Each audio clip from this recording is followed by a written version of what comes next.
नमस्कार साथियों, आप सभी का हमारे चैनल उड़ान इंस्टीट्यूट पर स्वागत है। उम्मीद है कि आप सभी बहुत अच्छे होंगे। आपकी पढ़ाई एकदम शानदार चल रही होगी। तो दोस्तों, जैसा कि आप जानते हैं कि यूपी टेट की परीक्षा नज़दीक आ चुकी है। इसके सोशल स्टडीज के खंड में संगीत एक स्कोरिंग सब्जेक्ट माना जाता है, जिसके लिए सीधे सीधे प्रश्न पूछ लिए जाते हैं, जो कि हमारे स्कोरिंग के लिए बहुत ही महत्वपूर्ण हो जाते हैं। कई बार हम बड़े बड़े विषयों के चक्कर में छोटे छोटे टॉपिकों को छोड़ देते हैं। इसलिए आज की इस विशेष क्लास में मैं आपके लिए लेकर आया हूँ संगीत शास्त्र के कुछ 50 अति महत्वपूर्ण प्रश्न, जो कि पिछले साल के पैटर्न पर आधारित है, और आज हम इन्हें बहुत ही आसान भाषा में समझेंगे। आगे बढ़ने से पहले जितने भी लोग लाइव जुड़ चुके हैं, एक बार थम्स अप जरूर कर दें। बता दीजिए कि आवाज़ और वीडियो क्लियर है या नहीं है। और हाँ, इस क्लास को अपने दोस्तों और स्टडी ग्रुप्स में शेयर करना ना भूलें। तो चलिए हम क्लास को शुरू करते हैं। बिना समय गवाए अपनी क्लास को शुरू करते हैं। तो पहला प्रश्न है हमारा, संगीत में कुल कितने स्वर होते हैं? ऑप्शन ए है 5 स्वर, 7 स्वर, 12 या फिर 10 स्वर। सही आंसर क्या होगा इसका? इसका सही आंसर होगा, संगीत में कुल शुद्ध स्वरों की संख्या 7 होती है। नेक्स्ट क्वेश्चन,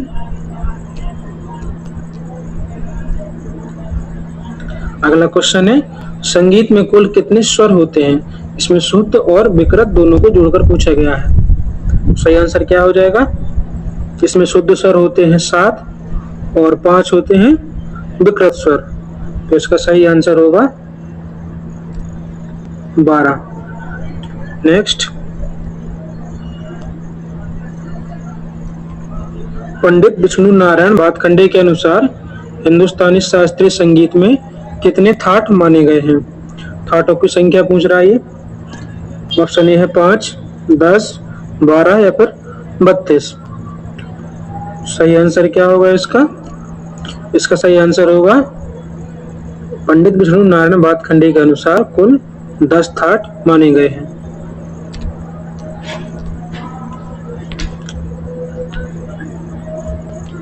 अगला क्वेश्चन आ गया है, राग की उत्पत्ति किससे होती है? ऑप्शन ए है ताल से, थाट से, आलाप से या फिर तान से। सही आंसर, इसका सही आंसर होगा थाट। राग की उत्पत्ति किससे होती है? थाट से होती है। नेक्स्ट क्वेश्चन, राग में मुख्य रूप से प्रयुक्त होने वाले सबसे महत्वपूर्ण स्वर को क्या कहते हैं? ऑप्शन ए संवादी स्वर, विवादी स्वर, अनुवादी स्वर या वादी स्वर। तो इसका सही आंसर हो जाएगा, राग में मुख्य रूप से प्रयुक्त होने वाले स्वरों को वादी स्वर कहा जाता है। क्या कहा जाता है दोस्तों? इनको वादी स्वर कहा जाता है। अगला क्वेश्चन, वादी स्वर के बाद राग में दूसरा सबसे महत्वपूर्ण स्वर कौन सा होता है? संवादी स्वर, अनुवादी स्वर, वर्णज स्वर या फिर ग्रह स्वर। सही आंसर क्या होगा इसका? सही आंसर, तो इसका सही आंसर हो जाएगा ऑप्शन ए, वादी स्वर के बाद राग में जो दूसरा सबसे महत्वपूर्ण होता है वो होता है आपका संवादी स्वर। अगले क्वेश्चन की तरफ बढ़ते हैं। क्वेश्चन नंबर 7 कह रहा है, किसी राग में कम से कम कितने स्वरों का होना अनिवार्य है? कम से कम रागों की संख्या पूछ रहा है। क्या होगा इसका आंसर? इसका सही आंसर हो जाएगा ऑप्शन खा, 5 स्वर होना अनिवार्य है।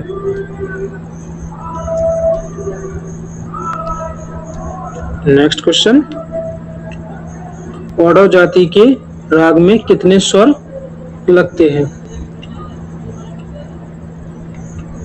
सही आंसर क्या होगा इसका? 5, 6, 7 या 8? तो इसका सही आंसर हो जाएगा दोस्तों, सही आंसर हो जाएगा 5। ऑडो में 5 स्वर लगते हैं। अगला क्वेश्चन,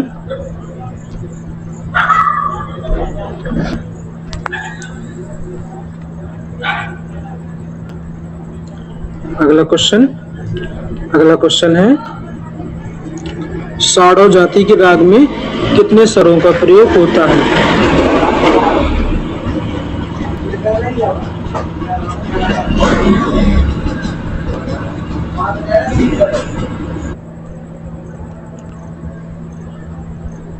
इसके आंसर हैं 5, 6, 7 या 4?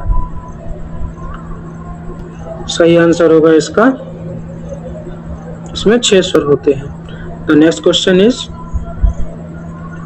संपूर्ण जाति के राग में कितने स्वर होते हैं? संपूर्ण जाति के राग में कुल कितने स्वर होते हैं? तो इसका सही आंसर हो जाएगा, इसमें 7 स्वर होते हैं।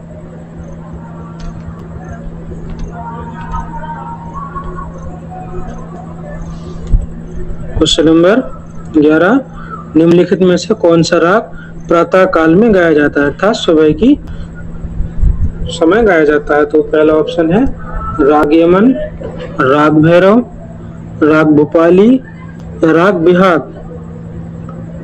सही आंसर क्या होगा इसका?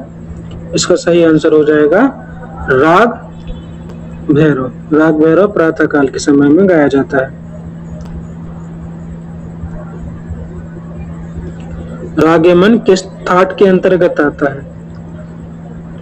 इसमें थाट पूछा गया है। ऑप्शन ए है कल्याण थाट, खमास थाट, ऑप्शन सी बिलावल थाट या भैरवी थाट? सही आंसर क्या होगा इसका? इसका सही आंसर हो जाएगा कल्याण थाट। राग यमन कल्याण थाट के अंतर्गत आता है। अगला क्वेश्चन,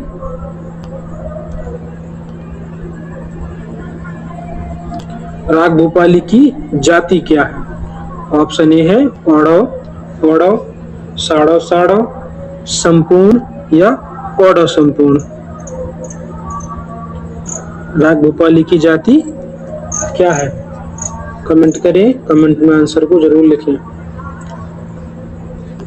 जितने लोग लाइव हैं हमारे साथ जुड़ चुके हैं या जो रिकॉर्डेड देखते हैं हमारे क्लास को, वो इस क्लास के लिंक अपने ग्रुप या अपने दोस्तों के साथ शेयर जरूर कर दें। इसका सही आंसर क्या होगा? इसका सही आंसर हो जाएगा ऑडव, ऑडव। इसका सही आंसर क्या होगा? ऑडव, ऑडव। अगला क्वेश्चन, किस राग में सभी स्वर शुद्ध लगते हैं? ऐसा कौन सा राग है जिसके सभी स्वर शुद्ध लगते हैं?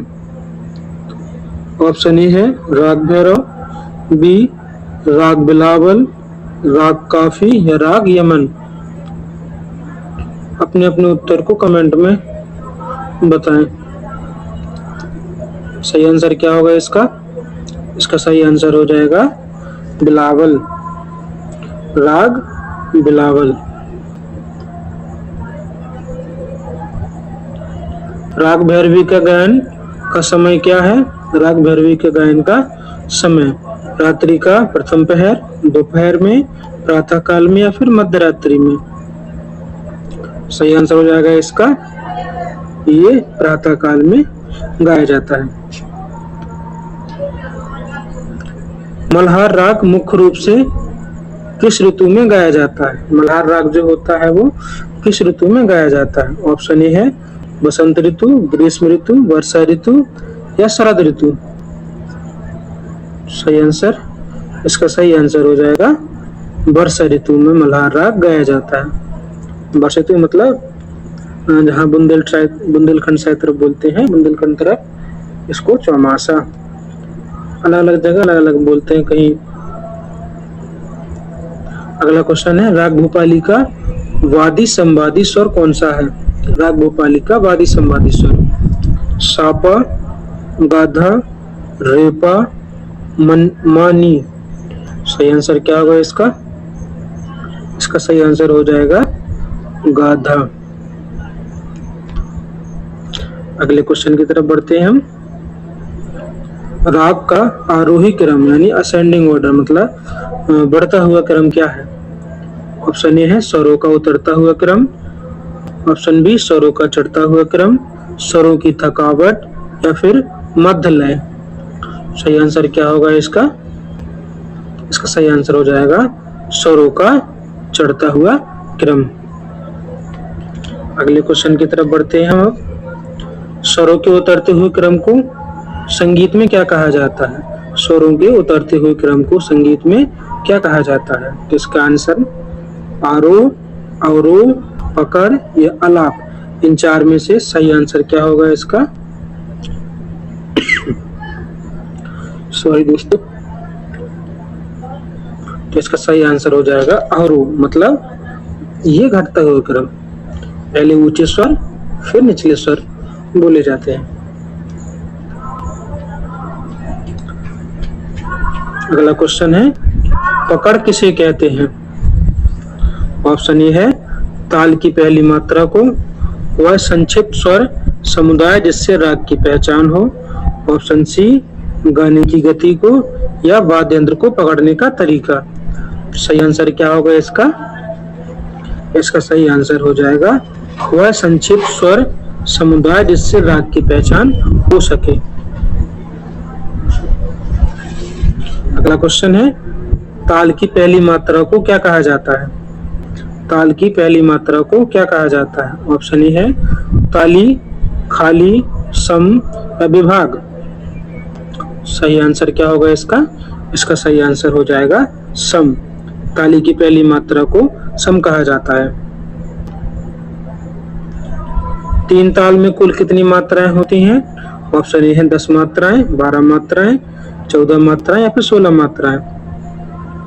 तो इसका सही आंसर होगा दोस्तों तीन ताल में कुल 16 मात्राएं होती हैं। अगला क्वेश्चन, चार ताल का प्रयोग मुख्य रूप से किस गायन शैली के साथ किया जाता है? चार ताल का प्रयोग किस गायन शैली के साथ किया जाता है? ऑप्शन ए है ख्याल, ठुमरी, ध्रुपद या फिर टप्पा। सही आंसर क्या होगा इसका? इसका सही आंसर हो जाएगा ध्रुपद। अगला क्वेश्चन, झपताल में कुल कितनी मात्राएं और कितने विभाग होते हैं? तो पहला आंसर है 10 मात्राएं और 4 विभाग, 12 मात्राएं और 4 विभाग, 16 मात्राएं और 4 विभाग या 7 मात्राएं और 4 विभाग। सही आंसर क्या होगा इसका? इसका सही आंसर हो जाएगा 10 मात्राएं और 4 विभाग झपताल ताल में होती हैं। अगला क्वेश्चन है झपताल में खाली किस मात्रा पर होती है? झपताल में खाली किस मात्रा पर होती है? ऑप्शन ए है पहली मात्रा पर, ऑप्शन बी है चौथी मात्रा पर, छठी मात्रा पर या 8वीं मात्रा पर। सही आंसर क्या होगा इसका? इसका सही आंसर हो जाएगा छठी मात्रा पर। अगला क्वेश्चन है एक ताल में कुल कितनी मात्राएं होती हैं? एक ताल की मात्राओं की बात हो रही है। तो एक ताल में 10 होती हैं, 12 होती हैं, 14 होती हैं या 16 होती हैं। सही आंसर क्या होगा? इसका सही आंसर हो जाएगा एक ताल में कुल 12 मात्राएं होती हैं। ऑप्शन बी सही हो जाएगा। अगला क्वेश्चन, संगीत में गायन या वादन की गति को क्या कहा जाता है? संगीत में गायन या वादन की गति को क्या कहा जाता है? ऑप्शन ए ताल, ऑप्शन बी लय, ऑप्शन सी मात्रा या फिर ऑप्शन डी ठेका। कमेंट में आंसर को जरूर लिखें। क्या होगा इसका सही आंसर? इसका सही आंसर हो जाएगा लय। संगीत में गायन या वादन की जो गति होती है उसे लय कहते हैं। अगला क्वेश्चन है बहुत धीमी गति को लय को क्या कहते हैं? बहुत धीमी गति की लय को क्या कहते हैं? बहुत धीमी गति की लय को क्या कहते हैं? ऑप्शन ए है द्रुत लय, मध्य लय, विलंबित लय, अति द्रुत लय। सही आंसर क्या होगा इसका? 28वें क्वेश्चन का इसका सही आंसर हो जाएगा विलंबित लय। अगला क्वेश्चन, कहरवा ताल में कितनी मात्राएं होती हैं? ऑप्शन ए है 6 मात्राएं, ऑप्शन बी 8 मात्राएं, 10 मात्राएं या फिर 12 मात्राएं। इसका सही आंसर क्या है? इसका सही आंसर है इसमें कुल 8 मात्राएं होती हैं। दादरा ताल में कितनी मात्राएं होती हैं? Question number 30। ऑप्शन ए है 6 मात्राएं, ऑप्शन बी 7 मात्राएं, ऑप्शन सी 8 मात्राएं या फिर ऑप्शन डी है 10 मात्राएं। दादरा ताल में कितनी मात्राएं होती हैं? कमेंट में जरूर आंसर बताएं। तो इसका सही आंसर हो जाएगा दादरा ताल में 6 मात्राएं होती हैं। अगला क्वेश्चन है, शास्त्रीय संगीत की सबसे प्राचीन गायन शैली को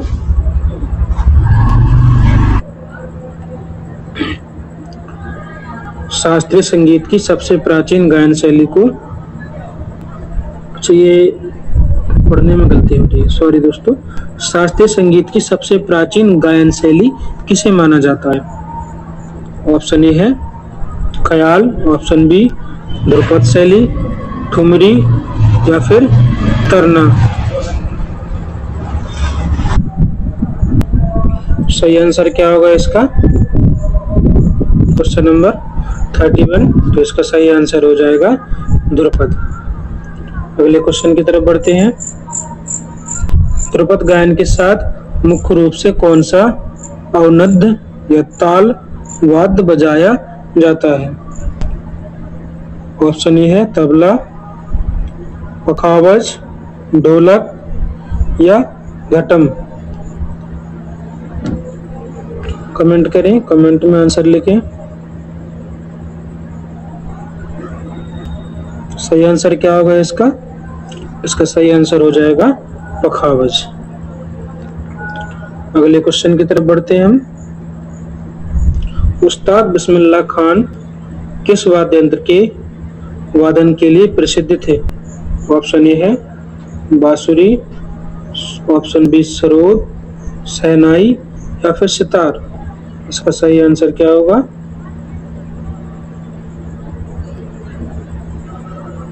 तो इसका सही आंसर हो जाएगा शहनाई। उस्ताद बिस्मिल्लाह खान एक शहनाई वादक थे।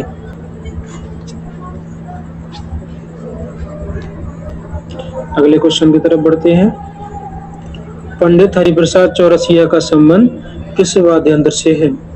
वाद्य यंत्र मतलब जिसे हम बजाते हैं, बजाने वाले यंत्र को वाद्य यंत्र कहा जाता है। ऑप्शन ए है तबला, बांसुरी, संतूर या सरोद। क्वेश्चन नंबर 34 का आंसर क्या होगा? तो इसका सही आंसर हो जाएगा बांसुरी। पंडित हरिप्रसाद चौरसिया बांसुरी वादक थे। नेक्स्ट क्वेश्चन की तरफ बढ़ते हैं हम। पंडित शिव कुमार शर्मा किस वाद्य यंत्र को वैश्विक स्तर पर पहचान दिलाने के लिए जाने जाते हैं? ऑप्शन ए है सारंगी, संतूर, सितार या वीणा। कमेंट करें आंसर। इसका सही आंसर क्या होगा? तो इसका सही आंसर हो जाएगा संतूर। संतूर को उन्होंने वैश्विक स्तर पर पहचान दिलाई थी। अगला क्वेश्चन है, निम्नलिखित में से कौन सा एक तत्वाद अर्थात तार वाला वाद्य है, यानी ऐसे इंस्ट्रूमेंट जो तार से बने होते हैं? ऑप्शन ए है बांसुरी, सितार, तबला या मंजीरा। सही आंसर क्या होगा इसका? 36 का। इसका सही आंसर हो जाएगा सितार। सितार इसमें से केवल ऐसा है जिसमें तार का प्रयोग होता है। आपने सितार तो देखा ही होगा। बांसुरी में तार का प्रयोग नहीं होता, न तबला में होता है और न ही मंजीरा में होता है। तो बचा क्या हमारा? सितार। तो हमारा सितार आंसर सही हो जाएगा। अगला क्वेश्चन क्या है? अगला क्वेश्चन है, फूंक कर बजाए जाने वाले वाद्यों को किस श्रेणी में रखा जाता है, अर्थात जिसमें हवा दी जाती है, मुंह से हवा दी जाती है। पहला आंसर है तत्वाद्य, सुशिरवाद्य, अवनद्वाद्य या घनवाद्य। इसका सही आंसर क्या होगा? इसका सही आंसर क्या होगा? इसका सही आंसर हो जाएगा सुशिरवाद्य।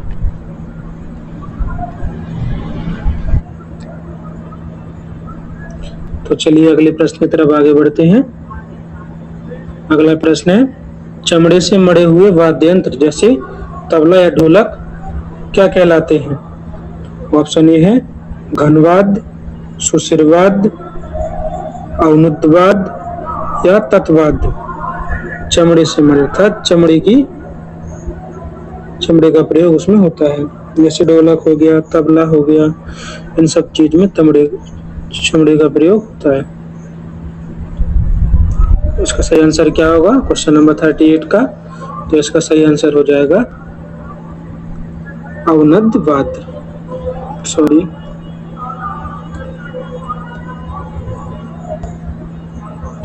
इसका सही आंसर क्या होगा?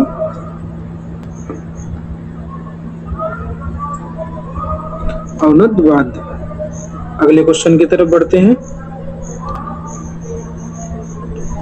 ठुमरी गायन शैली के साथ आमतौर पर कौन सी ताल बजाई जाती है? तो ठुमरी गायन होती है, उसके साथ कौन सी ताल बजाई जाती है? ऑप्शन ए है चौताल, ऑप्शन बी दीपचंदी या जथ ताल, ऑप्शन सी है झपताल या ऑप्शन डी है सुलताल। सही आंसर क्या होगा इसका दोस्तों? क्वेश्चन नंबर 39 का सही आंसर, तो इसका सही आंसर होगा दीपचंदी या फिर जथ ताल। अगले क्वेश्चन की तरफ आगे बढ़ते हैं। गजल और सुगम संगीत में किस ताल का प्रयोग सबसे अधिक होता है?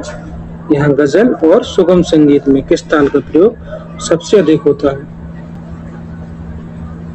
तो इसके आंसर है एक ताल, कहरवा, झपताल या चौताल। क्वेश्चन नंबर 40 का सही आंसर क्या होगा? क्वेश्चन नंबर 40 का सही आंसर है कहरवा। अगले प्रश्न की तरफ आगे बढ़ते हैं।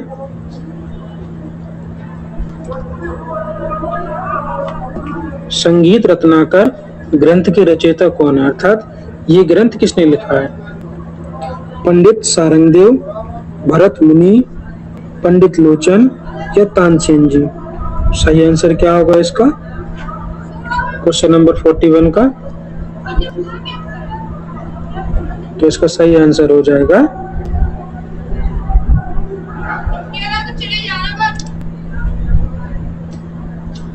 सही आंसर है इसका सारंगदेव। अगले क्वेश्चन की तरफ आगे बढ़ते हैं।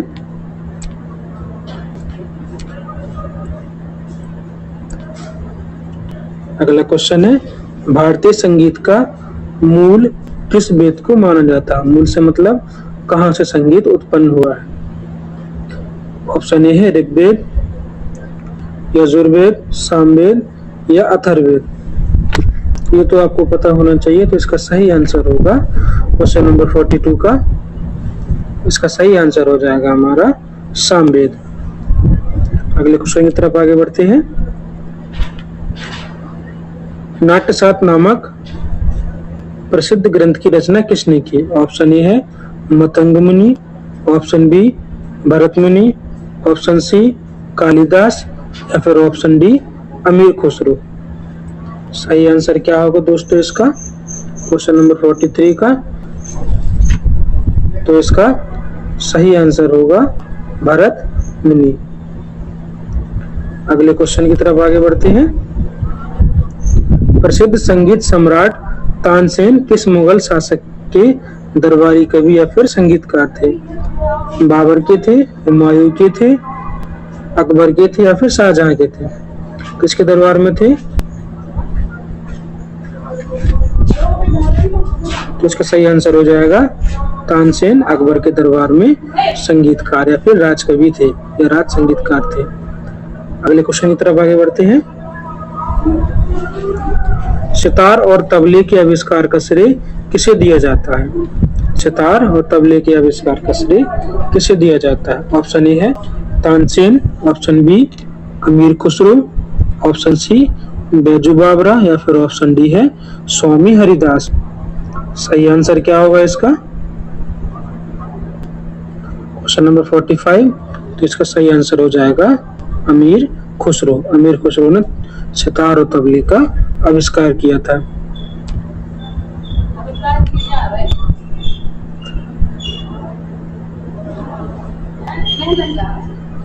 क्वेश्चन नंबर 46, उत्तर प्रदेश का प्रसिद्ध लोक गायन आला मुख्य रूप से किस क्षेत्र में गाया जाता है?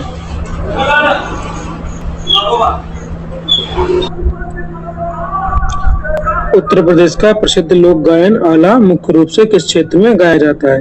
तो इसका सही आंसर क्या होगा? इसका सही आंसर होगा बुंदेलखंड क्षेत्र में आला गायन गाया जाता है। अगला क्वेश्चन है, कजरी लोकगीत मुख्य रूप से किस ऋतु में गाया जाता है? जो कजरी लोकगीत होता है उसकी ऋतु को आपको बताना है। ऑप्शन ए है शरद ऋतु में गाया जाता है, ऑप्शन बी है बसंत ऋतु में गाया जाता है, या वर्षा ऋतु में गाया जाता है, या फिर ग्रीष्म ऋतु में गाया जाता है। सही आंसर क्या होगा इसका? क्वेश्चन नंबर 47 का सही आंसर क्या होगा? तो ये वर्षा ऋतु में गाया जाता है। कौन सा? कजरी लोकगीत। अगला क्वेश्चन, हिंदुस्तानी संगीत में घराना प्रथा का संबंध किससे है? तो इसके ऑप्शन है वाद्य यंत्रों के निर्माण से, विशिष्ट गायन शैली और गुरु शिष्य परंपरा से, ऑप्शन सी है नृत्य के मंचन से, या ऑप्शन डी है संगीत की किताबों से। इसका सही आंसर क्या होगा दोस्तों? इसका सही आंसर हो जाएगा गुरु शिष्य की परंपरा को ही घराना प्रथा कहा जाता है।